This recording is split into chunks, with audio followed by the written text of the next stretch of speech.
ओम शांति। रामायण प्रकृत अर्थ कौन?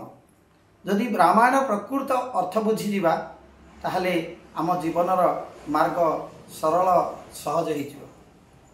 रामायण रामस्य अयन, रामस्य रामंकर अयन अर्थ पथ।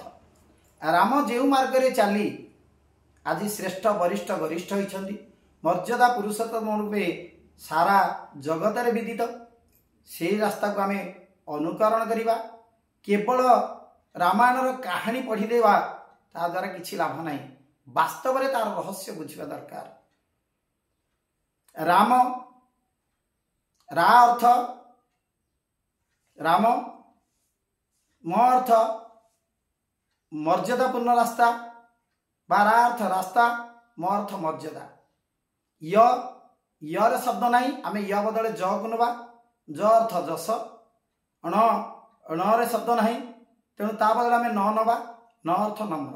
तेणु नम्र हो मर्यादापूर्ण रास्तार गमन कले प्रकृत में रामायणर जस को आम प्रतिष्ठा करिपरिबा, बा रामायण को आम प्रकृत बुझीचे बोली जानीपर। तेणु रामायण अर्थ केवल गप पढ़ा बा ता द्वारा किसी मन शिक्षा लाभ करिया नुह, रामायण प्रकृत अर्थ को बुझा। ओम शांति।